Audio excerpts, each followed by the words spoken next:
not selling diagnosis, getting a repair authorization. So how this works is customer comes in and says, my car stalls, or a customer comes in and says, I smell something sweet burning, or a customer comes in and says, I have a rattle. Whatever it is, a customer has some sort of complaint that's going to require diagnosis. Also, understand that less than 10% of ROs that I've seen in recent years require diagnosis. The cars and trucks are made better than they ever have. There aren't the runnability issues there used to be. And the onboard, diagnostic system tells you that it's an O2 sensor or whatever. Better than ever, most of the time. So it isn't like when we were riding service with handwritten ROs where, 40-50% of the cars coming in had a runnability issue, a stalling issue. You just don't see that anymore like you used to. So we are talking about a very small percentage of your customers and a very small percentage of the lines that are added to repair orders. That's right. But should a customer come in and say, hey, my car's stalling, or hey, I smell something sweet burning that probably is coolant, whatever it is, my AC is blowing warm, it's not blowing cold, right? When you sell diagnosis, you're wasting your time and the customer's time and the technician's time. Because let's say, this is an example of tribal knowledge in our industry, that the reason why you are doing it this way and it's done this way isn't because it makes sense. It isn't because it's the best thing for you, the tech, or the customer. It's simply because that's how we've always done it. But it makes zero sense whatsoever that I would say, so you say, my car is blowing warm air, I can't get my AC to work. And I say, okay, Christian, we're gonna charge you diagnosis. It's going to be $175. Now, what did we accomplish there? We just agreed that I'm gonna spend $175 to find out I have to spend more money. And now, how many more things have to happen before we actually fix the problem? Because Christian gave me what Christian wants, what he took time out of his day to bring this hunk of metal in to get fixed was, he lives in California, it's hot as hell, and he wants AC. So what he wants is AC. Does he want diagnosis? Not even a little bit. Could care less about diagnosis. In fact, diagnosis is changing the subject. So now we've taken the customer from their biggest need psychologically. So the biggest need is, it's hot, I got a black car with black interior, and I want it to be cool. That's what he wants. To, let's talk about something else. Let's change the subject and let's repackage this as a problem that is another problem on top of a problem. Right.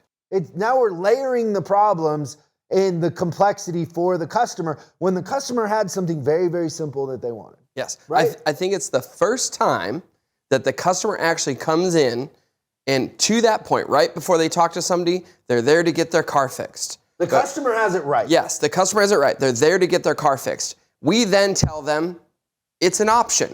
The first thing you have to do is figure out exactly what it is. Yeah. Like, if we never make it an option, they're there to get their car fixed. Yeah.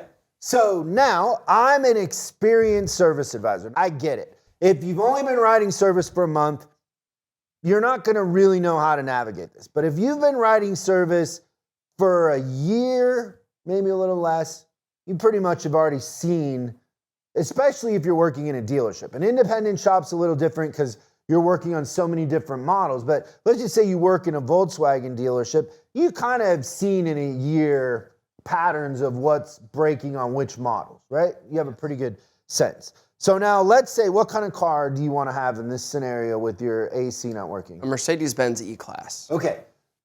So now I know that the worst case scenario, and I know that the E-Class, most of the time it's the evaporator. Am I It's the pump or the evap, right? Sounds good.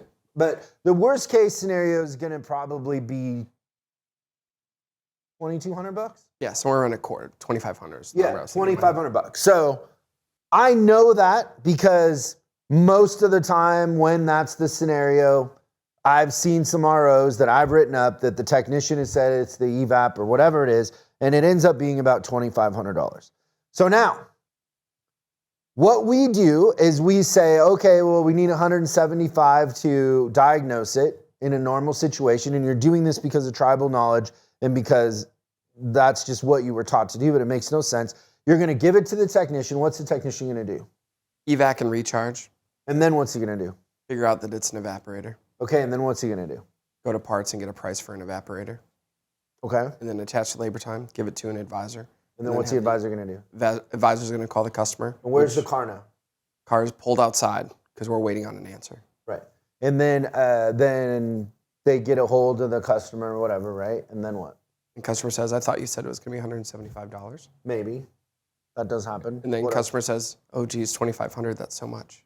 But go ahead and do it. I need my air to work.